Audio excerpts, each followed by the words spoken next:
So, back in early 2026, a pretty wild dispute over Greenland almost triggered a massive trade war between the US and Europe. But this was so much more than just a fight over tariffs. We're going to break down how this whole crisis spiraled, the unbelievable financial weapons that both sides were ready to use, and what it all means for global investors today. And to really get a handle on just how serious this was, you have to look past the headlines about trade. You've got this great quote from Ray Dalio, who basically said it all. This wasn't really about goods and services. No, this was a conflict that was threatening to spill over into the capital markets, raising real questions about the stability of the entire global financial system. All right, let's get into it. How on earth did a disagreement over the world's largest island, a place with a population of less than 60,000 people, bring two of the planet's biggest economic powers right to the edge? Well, things escalated fast. I mean, really fast. There was this brief truce on trade stuff in 2025, but then, bam, Greenland becomes the new flashpoint. On January 17th, the US lays down this very specific tariff threat. And literally just 3 days later, financial markets are already in a total tailspin. So what was the U.S. position here? The demand was, well, pretty blunt: the complete and total purchase of Greenland. The official reason they gave was all about national security. They claimed the island was absolutely essential for a new missile defense system up in the Arctic they were calling the Golden Dome. So you had these two sides just dug in. The U.S. threatened these escalating tariffs against 8 key European allies, and on the other side, a unified Europe was not having it. They called it economic coercion and warned it could kick off a dangerous downward spiral in their relationship. The lines were drawn. Okay, and this is where the story takes a fascinating and, frankly, terrifying turn.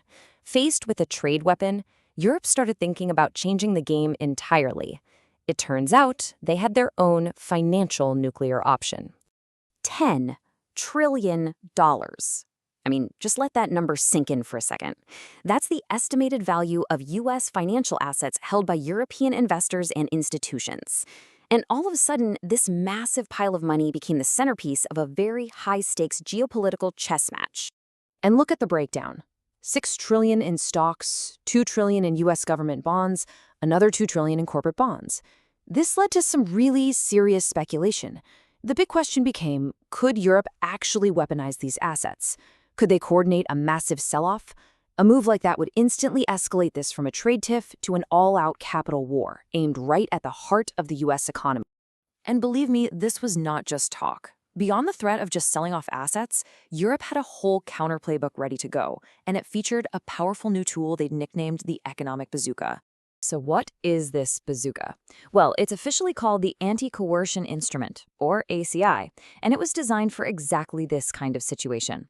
It basically lets the EU hit back fast and hard against economic blackmail without having to wait years for some international trade body to make a ruling. It gave them the power to retaliate quickly and with surgical precision. And when you look at the options they had on the table, wow, it is a seriously punishing list. The EU could slap tariffs on nearly 100 billion euros of U.S. goods. They could restrict major American tech and finance companies. They could even block firms from getting government contracts, suspend intellectual property rights, or even roll out a new digital services tax aimed squarely at U.S. tech giants. The playbook was broad, and it was designed to inflict pain. So with both sides lining up their economic weapons, you can bet the markets were absolutely freaking out. For investors everywhere, this was a nail-biting moment. And the reaction was swift, and it was severe. The VIX, Wall Street's fear gauge, just shot up. The mere threat of a capital war kicked off this massive wave of selling. Spooked investors started dumping everything: U.S. stocks, U.S. bonds, even the U.S. dollar. You could literally see the risk of this conflict being priced into the market in real time. This table just paints the perfect picture of what was happening. It was the Sell America trade. By January 21st, the U.S. dollar was falling while the yield on Treasury bonds, the interest rate the government has to pay, shot up because people were selling them off. So where was all that money going? Straight into traditional safe havens. Gold rallied an incredible 6% in just 1 week.